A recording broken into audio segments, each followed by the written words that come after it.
We are the people, listen to us. The Kane Conference, 1994. There are three actors in this story: the federal government of Canada, the provincial government of Manitoba, and the Canadian Association of the Non-Employed, CANE. In 1993, the newly elected Canadian federal government set out to consult Canadians on what Canadians thought should be the priorities for their government. The Canadian Association of the Non-Employed developed a Poor People's Conference that would respond to the government's decision-making needs. They began with a cybernetic understanding of the decision process. A cybernetic loop consists of four basic decision-making processes: act, sense, evaluate, and choose.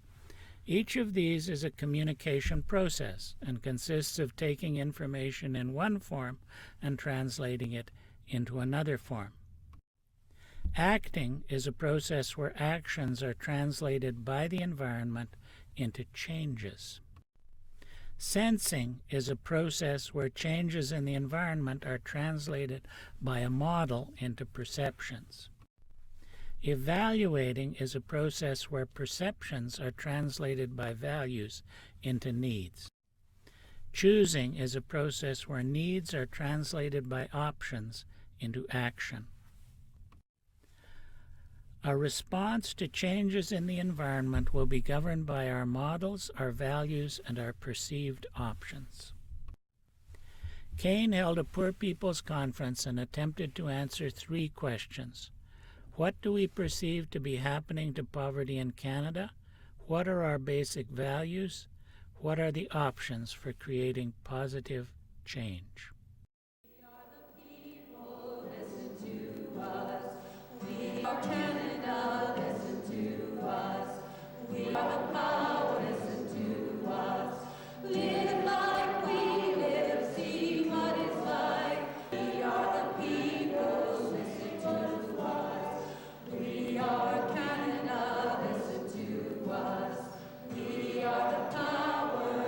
Welcome to the CANE Conference.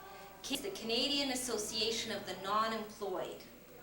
We are Canadian workers that are unemployed, underemployed, contract workers, time workers, temporary workers, workers at home, all those people that don't have any kind of secure income.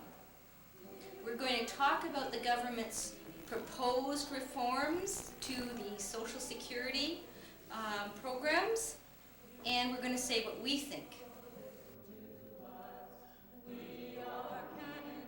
Canada's Social Security programs are envied throughout the world.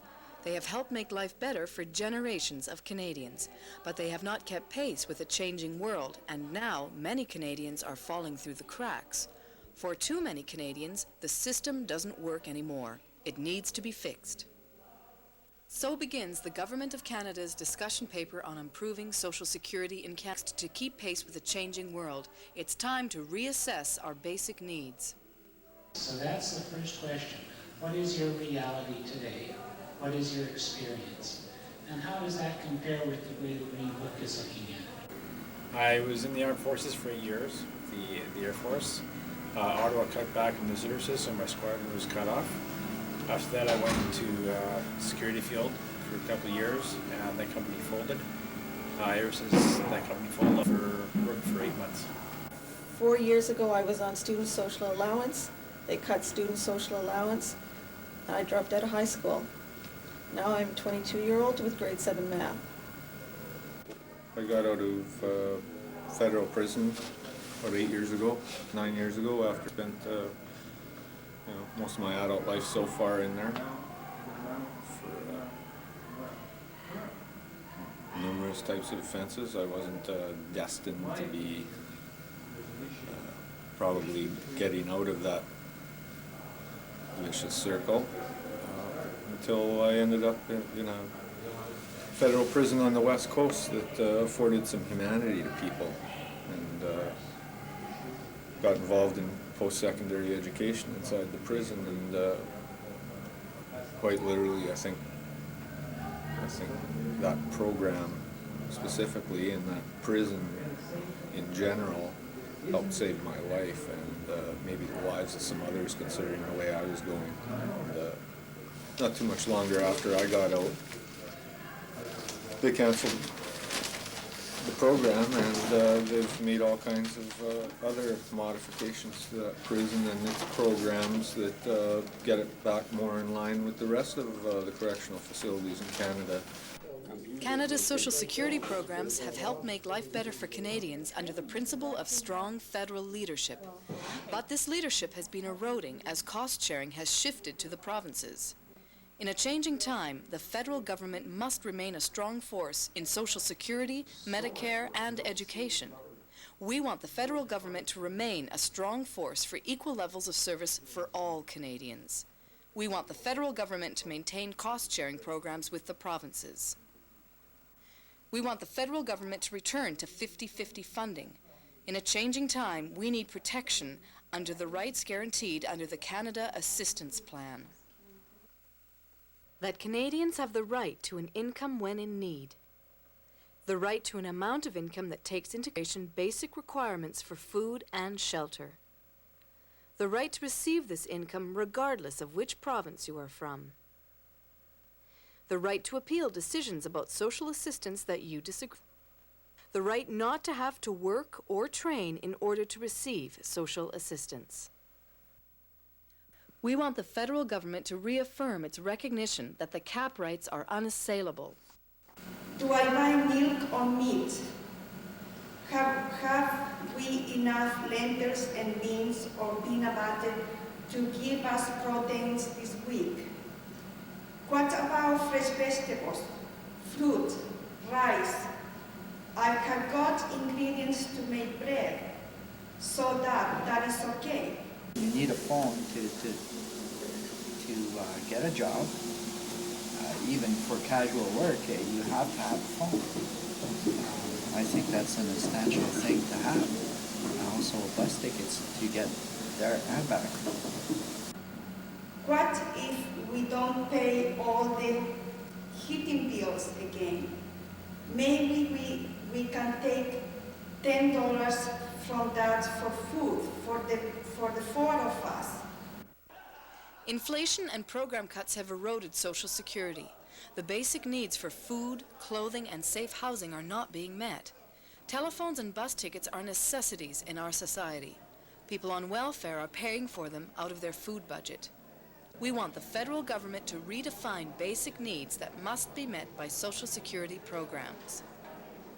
Everyone who makes more than $100,000 a year, take chair. Okay, just kidding. Provincial minimum wages have not kept pace with inflation. We want the federal government to take the lead and guarantee that anyone working on a government contract be paid a living wage marked at 60% of the average weekly earnings index. And the government is telling us, you just do your resume up right and you just do the right thing and so on and so forth. And there's a job for everybody. Hi, speaking Social insurance number, please. yeah, here it is. I think I filled out everything. No, your social social insurance number, sir. Oh, geez, but here somewhere. As you can see, I haven't worked in a while, not since the election in '97, and Social insurance number. Oxworthy? Yes. The evidence shows in every way that there is no longer such a thing as a secure job. People must not be punished for being unemployed. We want the federal government to reject a two-tier unemployment insurance system. As I said, I'm sorry, sir, you don't qualify.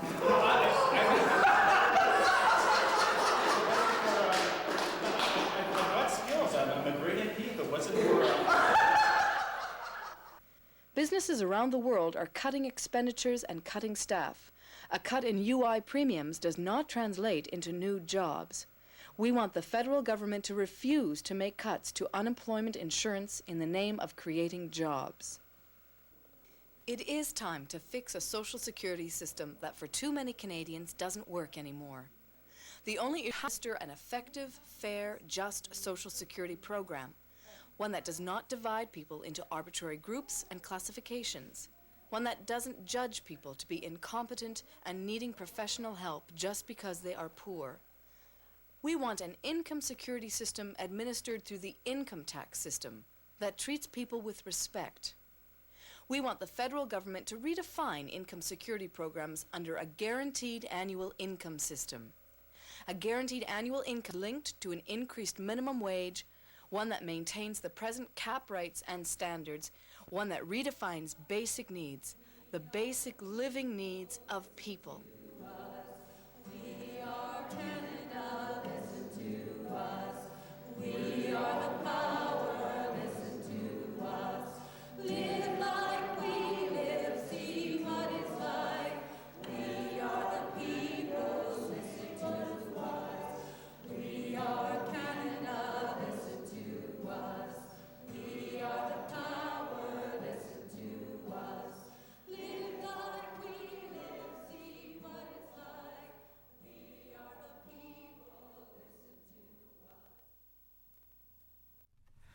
There are three players in this story: the federal government, the provincial government, and the Canadian Association of the Non-Employed.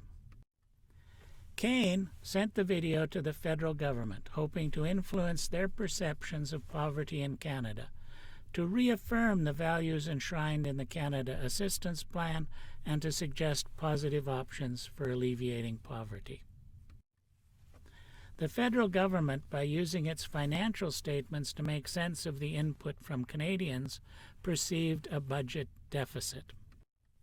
The federal government announced that Canadians had told them that their priority was eliminating the deficit without raising taxes. Although Parliament had voted to eliminate child poverty, the government specifically rejected that value by repealing the Canada Assistance Plan.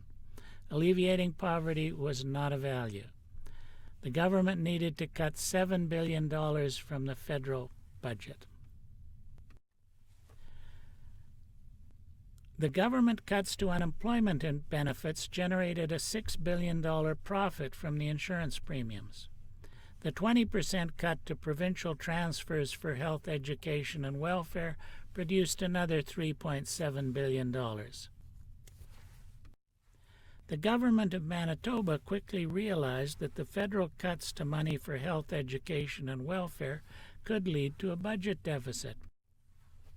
Since their primary value was balancing the budget, they needed to find ways to cut these programs. The elimination of the Canada Assistance Plan meant that the provinces could now cut welfare rates to below subsistence. The province chose to cut welfare rates by 10%. By 1996, Manitoba was the child poverty capital of Canada, and more than a quarter of its children were living in poverty. In 1995 to 96, the province's financial statements showed a surplus of $145 million. Having accomplished their goal of balancing the budget, the provincial politicians rested.